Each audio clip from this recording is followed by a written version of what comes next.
Good morning, everybody. It is a cool, foggy, damp, wet morning out there. I don't know if you can see behind me, but if you look out this end, you can see the fog. So it's been like 100% humidity all night. I slept really well when I got to sleep, which was pretty early. I slept straight through and woke up right at my normal time of about 7 o'clock. So, good night's sleep. I needed it. I can feel that my legs, my calves are really sore. And you'd think it was from all the climbing, but actually I believe it was from the downhill because that's when it really started bothering me yesterday. So, kind of being lazy. I've been awake for about 20 minutes. Kind of maybe dozing in and out. But it's just, I don't have any motivation to get out of this warm hammock, out of my quilt, and get back into cold, damp, wet gear. But got a lot on my plate for today. So right off the bat, I've got to finish up the climb I didn't finish up. So that's 2.5 miles up. Then I've got a downhill, pretty good downhill, probably 2 to 3 miles. Then it's about 4 miles, maybe even 5 miles of climbing. But once that's over, once I get that climb out of the way, that's the biggest climb of this entire trip. If I just set a good tempo, just pace myself up it, I should be good.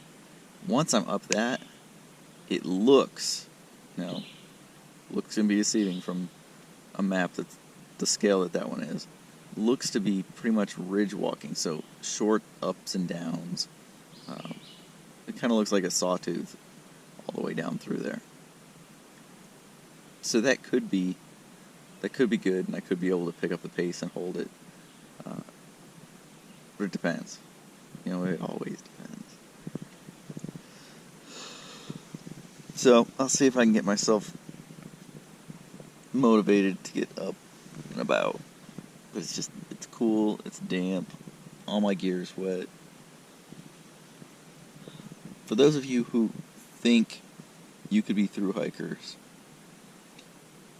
if you are at all fair weather hikers, don't even bother attempting, because through hikers hike when it's raining, they hike when it's snowing, they hike when it's sunny. They just hike all the time. They get used to it. So, I guess I'm just going to have to suck it up and go like they would. Okay guys, so here's what I was talking about. So this is where we were trying to make it, this little red shelter last night. And we're actually right here at this dot. So, we've got to continue down, then go up, it looks like a little over 2 miles. Then we've got some downs, a little bit down here, and then this long climb. So we go from 2,200 feet up to 4,800 feet. Then from there, this area looks like it's pretty flat, and then a downhill area. And really we're trying to make it here, which would be about 25 miles for the day. So long day, but could be doable.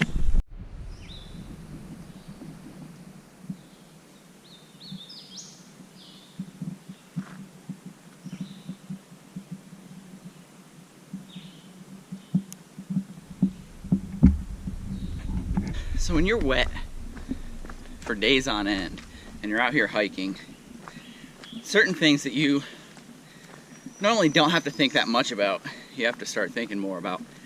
One of which is blisters. So feet don't like being wet for prolonged periods of time. And if you have even slightly too big a shoe or even too small a shoe where your foot is rubbing around and causing friction, you're more likely to get blisters if your feet are wet for an extended period of time. Next is chafing. So chafing, no one likes to think too much about chafing, and most people don't give it much of a thought until it's happened. Then it's all you can think about. it is excruciating depending on the location. So I would say the primary locations are inner thighs, butt crack, and taint area, with, in my personal opinion, the taint area being absolutely the worst, most excruciating. So combat this with something like Body Glide. Apply it often and frequently when you're out. There are other brands out there that make stuff similar, but you don't want to get caught out here without it. Believe me, it's not a fun experience. Anyone who's had it can attest to that. You can also get chafing from an ill-fitting backpack where it rubs on you. A lot of times, newer hikers will find that they get chafing where the hip belt hits their body, or sometimes where the back pad hits your body. So far, I have not ever had any problems with that because I've always made sure I had a good fitting backpack. So, make sure your backpack fits, keep yourself as dry as possible, and apply Body Glide early and often. You don't want to wait till it happens to start. The Body Glide's more of a defensive. It does soothe it a little bit, but it's more of a defensive technique. So, alright, it's day 3. I'm out here doing pretty well. I was a little worried. I got up this morning and my legs were sore. The calves were just killing me. But once I got moving, my feet actually feel better than they did yesterday morning. My legs are feeling pretty good. So, long day. We'll see how far I make it. For now, I just gotta keep going.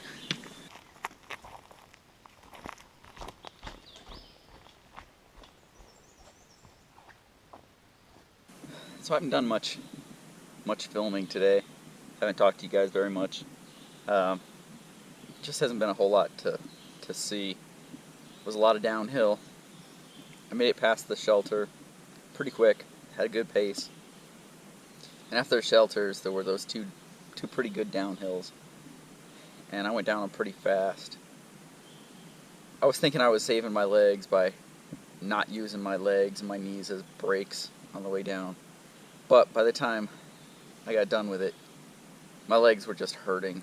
Like my calves, just not just a soreness, but a pain in the calves.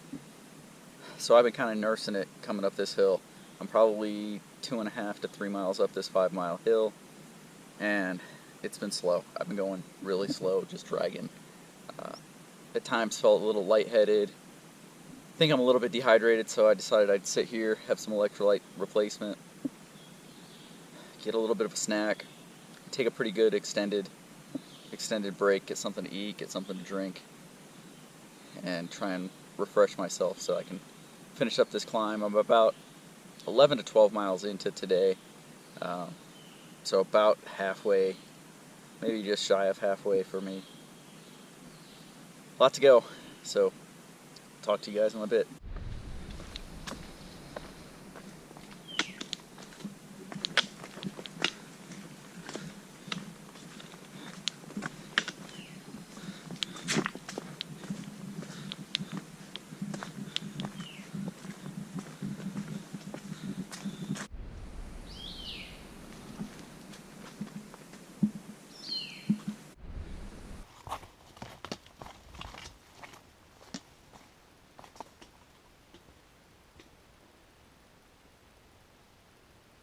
Whew, what a day it's been so far.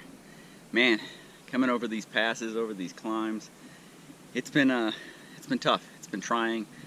I got worn down, really hit a wall back there. Had to take about 45 minutes, just relax, get some food, get some water in me. And then I got up onto the ridge, and the ridge walking's been really nice.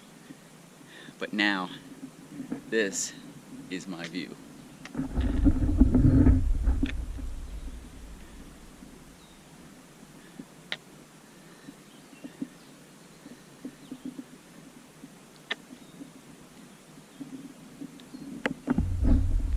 Absolutely gorgeous. why we do this. So the trail up here is pretty rocky. Lots of climbing up and over rocks.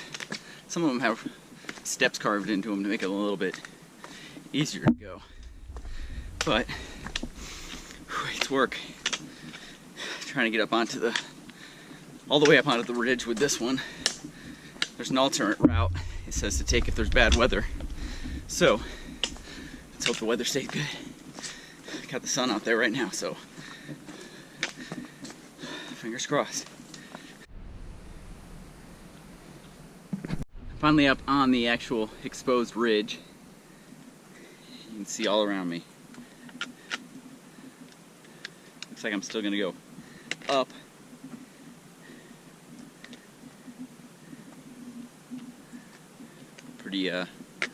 Pretty spectacular views.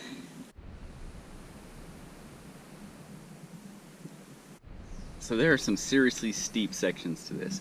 So that's what I've got to go up. This is what I just came down. Pretty rocky, pretty tough, slow going for sure. So I stopped for a second to admire that again, but then I looked down and I saw blueberries. So I am picking some, and they are yummy.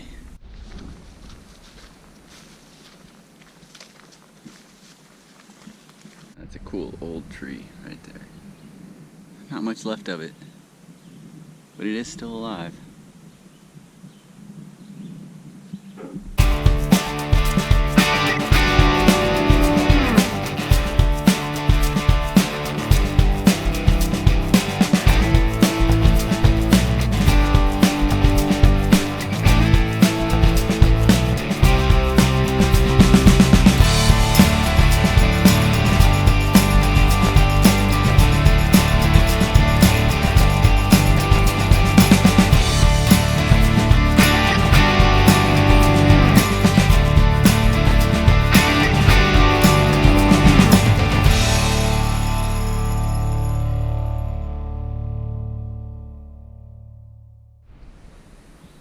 Hey guys, so I made it to camp.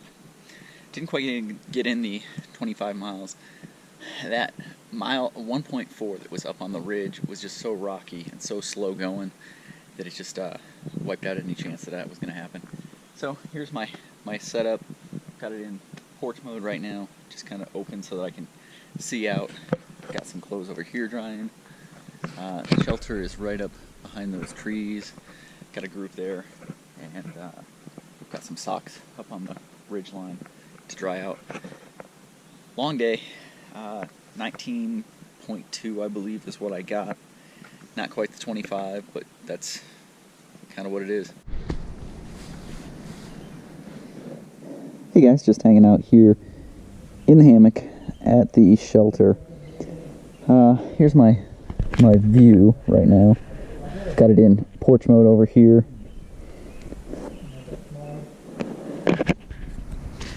I've got the shelter right up over my right shoulder up there, and had a couple of good conversations with the guys up there. So one of them has started a through hike, made it almost to Virginia, had to come off the trail, and started back at the approach trail, and is starting over, and this time with his son. But we were talking and got on the subject of shelters, and he asked why I don't sleep in the shelters. So I talked about having the hammock and being able to set up anywhere I want. And he brought something up that I think was a really good point, and that's that a lot of section hikers don't have very good shelter etiquette. So through hikers are all about putting in the miles, getting dinner, going to bed pretty early. So, you know, people starting fires and hanging out talking until 2 in the morning or whatever just doesn't go over all that well with the people that are out through hiking. Now, it can be said that it's everybody's trail, so it isn't just the through hikers that you should be worried about. Everyone has an equal say and an equal right to be out here and doing what they want to do. But be respectful of those guys around you. Those guys have made it pretty much their life for up to 6 months to hike this trail. Be a courteous neighbor. Don't come into the shelter after 9 o'clock banging pots and pans around. Be respectful. That's all I'm going to say.